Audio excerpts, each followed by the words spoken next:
I stood in the lawyer's office, my hands shoved deep in my pockets, watching my sister Bryn clutch a stack of papers like they were a winning lottery ticket. Turns out they kind of were. My stomach dropped when the lawyer said, "To Kelsey nothing," and I swear Bryn smirked, like she'd been waiting for this her whole life. This is a story of family betrayal, and figuring out what's really worth fighting for. Before we get into it, let me know where you're watching from, and don't forget to like and subscribe. Hey, so I've got this story I've been dying to tell you. It's been sitting heavy on me for a while now, and I just need to get it out. I'm Kelsey Rayburn, 29, stuck in this tiny apartment in Boise, Idaho, with my cat Midge, who's probably the only one keeping me sane these days. My place isn't much: peeling wallpaper, a couch I got off Craigslist, and a stack of bills on the counter I keep shoving to the side. I work at this hardware store downtown, the kind where the fluorescent lights buzz too loud, and I spend my days scanning nails and paint cans for guys in work boots who don't even glance up from their phones. It's not glamorous, but it pays the rent, barely. Growing up, it was me and my sister Bryn, in this little blue house on the edge of town. The paint was always chipping, and there was this rusty swing set out back we'd argue over, who got to go first, who pushed too hard. Mom Diane, she was the quiet one, always out there digging in her flower beds, her hands caked with dirt. Dad Paul, he was the opposite. Big voice, big laugh, always promising stuff like, "This summer girls, we're camping every weekend." We went twice. Bryn's 2 years younger, and man, she had this knack for getting her way. She'd bat her eyes and come home with new sneakers, while I'd be lacing up her old ones, the soles worn thin. Dad would pat my shoulder and say, "Kelsey, you're the responsible one," and I'd just shrug. I figured that's how it worked. I took care of things, she got the extras. Fast forward to last month, and everything flips.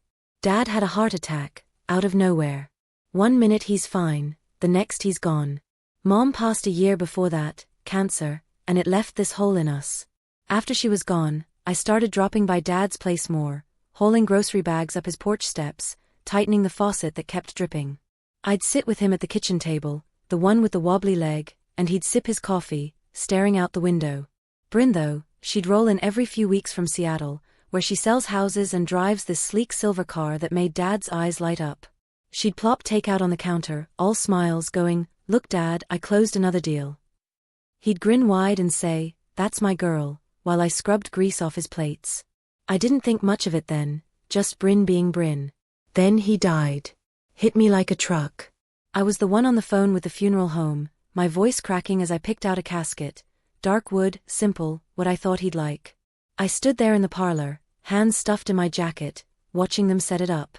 Bryn showed up late to the service, her mascara smeared like she'd been crying buckets, hugging everyone in sight. I was by his grave, my boots sinking into the wet dirt, the cold seeping through my socks. I looked over at her, all wrapped up in her black coat, and thought, okay, we're both hurting. We'll figure this out together. I was so wrong it's almost funny. The week after, I'm still raw, barely sleeping. I'm at work, ringing up some guy's drywall screws, when my phone buzzes. It's Dad's lawyer, Mr. Hensley, gruff guy, voice like he's chewed gravel. "Kelsey, come by tomorrow, 10 a.m. he says, then hangs up before I can ask why. I figure it's routine stuff, maybe splitting the house, Dad's beat-up truck, whatever's left. That night, I'm on my couch, Midge curled up on my lap, purring loud enough to drown out the TV. I scratch behind her ears and mutter, "What do you think, huh? Maybe I'll get something to fix this dump." She just blinks at me, like she knows better. Morning comes, and I'm digging through my closet for jeans that don't look like I slept in them. I settle on a pair with just a small rip at the knee, pull on my sneakers, and head out. My hands are sweaty on the steering wheel the whole drive, though I don't know why. I'm not expecting anything big. I park outside Hensley's office, this squat brick building with blinds half-drawn, and take a deep breath before walking in. Bryn's already there, perched in a leather chair, legs crossed, sipping coffee from a paper cup like she's at some fancy meeting. Her hair's perfect, not a strand out of place, and she's got this little smile, like she's in on something I'm not. I slide into the chair next to her, my jacket creaking, and she glances over. "Hey Kels," she says, all casual. "Hey," I mumble back, picking at a loose thread on my sleeve. Mr. Hensley shuffles in, a stack of papers under his arm, and plops down behind his desk. He slides his glasses down his nose, clears his throat with this wet, rattling sound, and starts reading.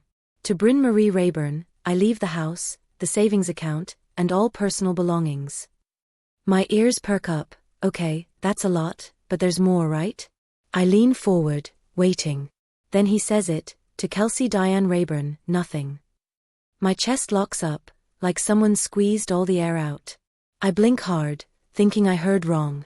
Bryn's staring at the papers in her lap, her fingers tightening around them, and I catch the corner of her mouth twitching up, like she's trying not to grin. Wait, what? I blurt, my voice louder than I mean it to be. Nothing. Hensley looks up, shrugs like it's no big deal. That's what it says. Signed last year, all legal. I lean over the desk, my palms pressing into the wood. Why? What did he say? He just shifts some papers around, mutters, client's wishes, and goes back to flipping pages. I turn to Bryn, she's finally looking at me, her eyes wide, voice all soft. Kels, I didn't know either. I don't buy it for a second. Her lips are still curved, and she's clutching those papers like they're gold. I grab my coat off the chair, the zipper catching as I yank it on, and stomp out. My sneakers hit the pavement hard, each step ringing in my ears. Back at my place, I fling the door open, and Midge jumps off the couch, startled. I drop onto it, burying my face in my hands. She hops back up, nudging my arm with her head, purring like she's trying to fix it. I sit there, the quiet pressing in, and Dad's voice keeps looping in my head, "You're the responsible one." Responsible for what? Getting nothing?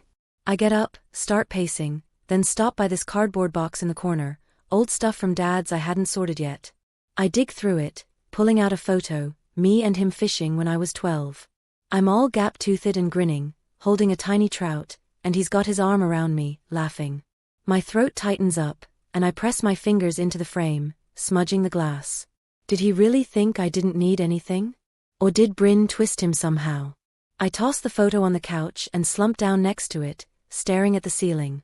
Something's off, and I can't shake it. Hey, so after that mess at the lawyer's, I'm still reeling, like, how do you even process that? I'm back at my apartment, sprawled on the couch with Midge stretched out across my legs, her claws digging into my jeans every time she shifts. The photo of me and Dad still sitting there, staring at me, and I can't stop picking it up, running my thumb over the edge. I keep thinking about that day, how he baited my hook 'cause I kept fumbling it, how the sun burned my nose till it peeled. Did he forget that stuff? I shove it back down, grab a warm soda from the counter, forgot to put it in the fridge, and crack it open, the fizz hissing loud in the quiet. Next day, I'm at work, sliding a box of screws across the scanner. Beep. Another. Beep. The guy in front of me's muttering about a deck he's building, but I'm barely hearing him. My hands move on autopilot, but inside, I'm stuck on Hensley's voice, to Kelsey nothing. I fumble a paint can, and it clatters to the floor, rolling under the counter. Crap, I mutter, ducking to grab it. My boss, Ray, pokes his head out from the back. You good, Kels? He calls, his voice gruff but not mad. Yeah, just clumsy, I say, forcing a smile as I pop back up. He grunts and disappears, and I'm left there, brushing dust off my hands, feeling like I'm dropping everything lately. That night, I'm pacing my kitchen, 3 steps one way, 3 back, 'cause it's that small. I can't let this go. I grab my phone, scroll through my contacts, and land on Aunt Trish. She's Mom's sister, lives out by Nampa with a pack of yappy dogs she's always hollering at. She picks up on the 3rd ring, out of breath. Kelsey hon, hold on, shut it, Buster. There's a bark, then a door slamming. Okay, I'm here. What's up? I lean against the counter, wrapping the phone cord around my finger even though it's wireless. Trish, it's about Dad's will. He left me nothing. Bryn got it all. She lets out a long breath, and I can picture her rubbing her forehead like she does when she's stressed. Oh hon, I'm sorry. That's rough. I grip the phone tighter. Did he say anything to you? About me or Bryn? She hesitates, and I hear one of her dogs whining in the background. Your dad. He changed after Diane went. Bryn was over there a lot, you know? Bringing him food, chatting him up about her big life. You were working, keeping it together. He figured you didn't need him as much. My throat burns, and I swallow hard. I was there too. I fixed his sink, got his groceries, my voice cracks, and I stop, pressing my palm into the counter. Trish sighs again. I know, Kels. But Bryn's got this way of shining brighter. Always has. I hang up after a quick thanks, my hand shaking as I set the phone down. Shining brighter? I kick the chair by my table, and it bangs into the wall, leaving a scuff. Midge darts under the couch, her tail flicking. Sorry girl, I mutter, but I'm already moving, grabbing my keys off the hook. I can't just sit here, I need answers. I remember Dad's desk, this old oak thing in his basement. He used to shove everything in there, bills, receipts, random notes. Bryn's got the house now, but I've still got a key from when I was helping him out. I pull on my jacket, the zipper snagging again, and head out the door, my breath puffing in the chilly dusk air. The drive's short, but it feels like forever, every stoplight's red, and my fingers drum the wheel hard enough to leave dents if they could. I pull up to the house, that little blue one, and it looks emptier now, the porch light off. My key still works, and the door creaks as I push it open. Inside, it smells like him, coffee grounds and sawdust, like he's still here. I flick on the hall light, my sneakers scuffing the worn floor, and head straight for the basement stairs. They groan under my weight, and I grip the rail, my heart thumping louder with each step. Downstairs, the air's damp, and I flip the switch, bare bulb flickering to life. The desk's in the corner, scratched up and piled with junk. I start pulling drawers, papers spilling out, electric bills, a warranty for a toaster he never used. My hands are shaking now, digging faster. Then I find it, a letter, Mom's handwriting, all loopy and careful. Paul, don't let Bryn twist you up. Kelsey's the one who stays. My eyes sting, and I blink hard, tracing the words with my finger. Did he see this? I shove it in my pocket and keep going, yanking another drawer. There, a draft of his will, 3 years old. To Bryn Marie and Kelsey Diane, equal shares of all assets. My breath catches. Equal. Something changed, and it wasn't me. I stuff the papers in my bag, my hands clumsy, and snap the drawer shut. The bulb flickers again as I climb the stairs, locking the door behind me. Driving home, my jaw's so tight it hurts, and I keep glancing at the bag on the passenger seat. Bryn knows something, I can feel it. She's been playing this game longer than I realized, and I'm done waiting for her to fess up. Tomorrow, she's getting a wake-up call. Alright, so I'm sitting there in my apartment, the bag of papers from Dad's desk dumped out on my coffee table. Midge is sniffing at the edges, pouring at a crumpled receipt, and I'm just staring at Mom's letter, her words looping in my head, Kelsey's the one who stays. I fold it careful, tucking it into my wallet like it's proof of something, then grab my phone. My thumb hovers over Bryn's name. I type fast, we need to talk. Now. Send. I lean back, tapping my foot on the floor, waiting. 3 dots pop up, then her reply, busy maybe tomorrow? I scoff, tossing the phone on the cushion. Busy? Yeah right. I'm not waiting. I snag my keys, yank my jacket on, zipper catches again, and I curse under my breath, and I'm out the door. She's staying at this hotel in Boise, some mid-tier place with a neon sign out front, 'cause she's here to sort Dad's stuff. The drive's a blur, my hands gripping the wheel tight, and I pull into the lot, tires crunching on gravel. I spot her car, shiny silver, parked crooked like she was in a rush. Room 214, she'd mentioned it offhand at the funeral. I take the stairs 2 at a time, my sneakers thudding, and bang on her door louder than I mean to. It swings open, and there's Bryn, hair in a messy bun, sweatpants, looking like I caught her off guard. Kels, what's this? She says, stepping back, one hand still on the knob. I hold up the old will, the paper crinkling in my fist. Care to explain? Her eyes flick to it, and her face goes pale for a second before she pulls it together, crossing her arms. Dad changed his mind. It's not my fault. I step inside, the door clicking shut behind me, and lower my voice. You were there every week, playing perfect daughter, while I was fixing his life. What did you say to him? She bristles, her chin jutting out. I didn't say anything. He loved me more, okay? Her voice cracks on that last bit, and it lands like a slap. I drop the will on her bed, my hands shaking. You think this is love? Taking everything. She steps closer, her eyes flashing. You were always so smug, Kelsey, acting like you didn't need anyone. I needed him too. Her voice rises, and I see her hands trembling now, her breath coming fast. I freeze, watching her swipe at her eyes, smearing mascara. She's not just gloating, she's fraying too. I grab the papers, my fingers crumpling the edges. You needed him so bad you took it all? I say, quieter now, but it's sharp. She flinches, hugging her arms tighter. I didn't take it, he gave it to me. You don't get it. I shake my head, backing toward the door. No, I don't. I turn, slam it behind me, and the sound bounces down the hall. Outside, I slump against my car, the cold metal biting through my jacket. Her words keep replaying, you didn't need anyone. Did I make them think that? I climb in, start the engine, and drive home, the streetlights blurring past. Back at my place, I kick off my shoes, and Midge darts over, rubbing against my legs. I sink to the floor, pulling Mom's letter out again. I needed him too, I whisper, my voice breaking. Midge climbs into my lap, purring, and I bury my fingers in her fur, trying to steady myself. The anger's still there, hot and sharp, but now there's this ache, guilt maybe, or just the weight of it all. Did I push them away without meaning to? I sit there till the room goes dark, the letter clutched in my hand, knowing I've got one more move to make. So, after that blowout with Bryn, I'm a mess.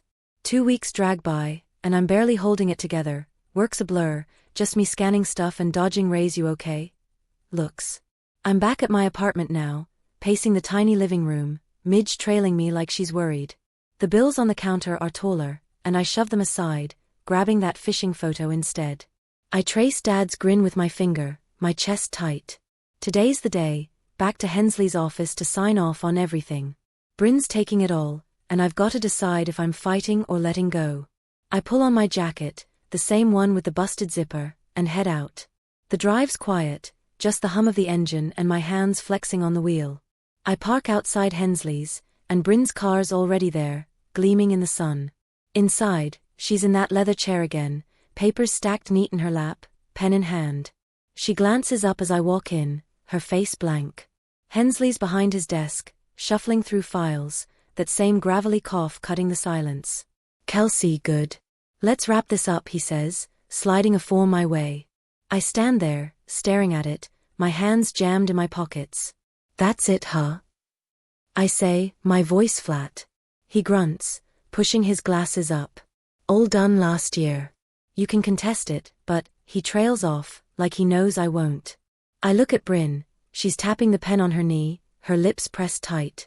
"Keep it," I say, loud enough she startles. "I don't want his stuff if it comes with this." Her mouth drops open, but I hold up a hand. "Just, tell me why he picked you." She freezes, the pen stilling. Then quiet, she says, "He said I reminded him of Mom. You were always stronger, like him." I laugh short, bitter, 'cause it's the last thing I feel. "Stronger," I mutter, shaking my head. I turn, push the door open, and walk out, the click of it shutting behind me louder than it should be. Outside, the air's cold, and I lean against my car, staring at the sky till my eyes burn. Stronger. What a load.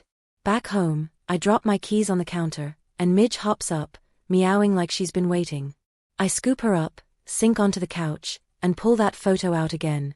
Dad's arm around me, my goofy smile. It's something, right?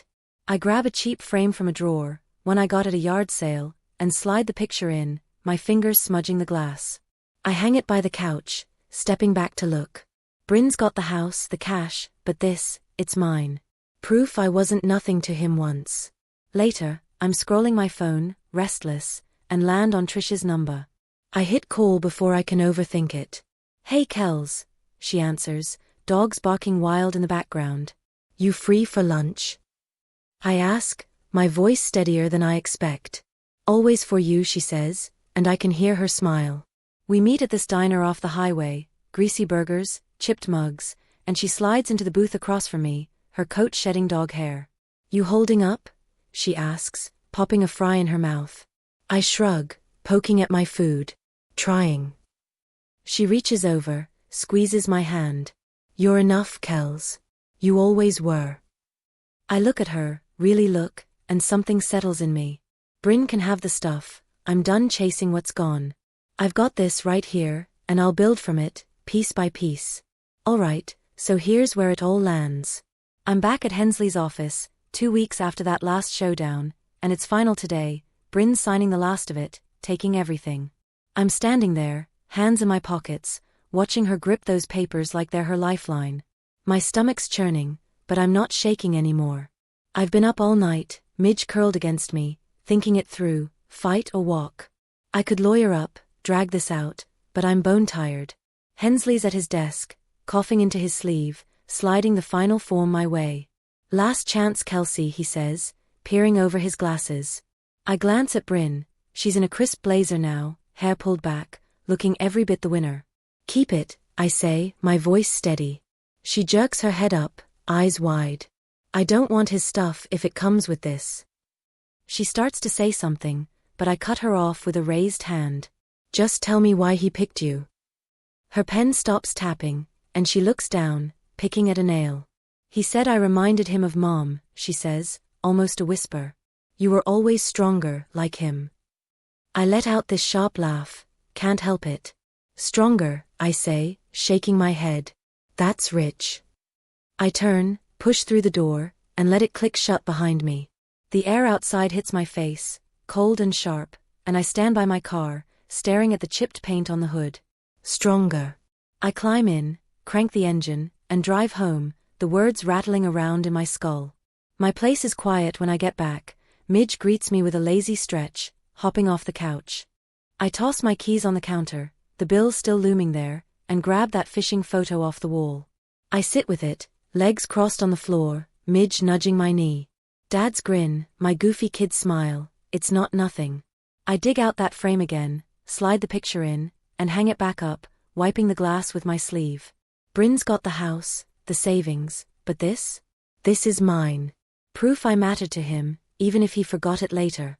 I'm still sitting there when my phone buzzes. Trish. I pick up, leaning back against the couch.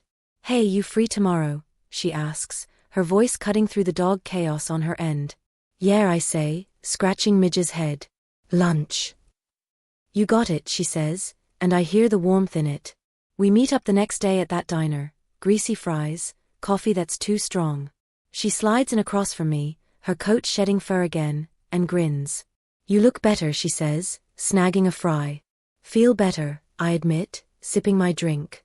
She reaches over, squeezes my hand. You're enough, Kels. Always were. I squeeze back, and for the first time in weeks, it sinks in. Bryn can have it all, the house, the money, the golden child crown. I've got this me Midge Trish, that photo on the wall. It's not what I expected, but it's mine, and I'll build from it. Piece by piece, I'm figuring out what's worth keeping.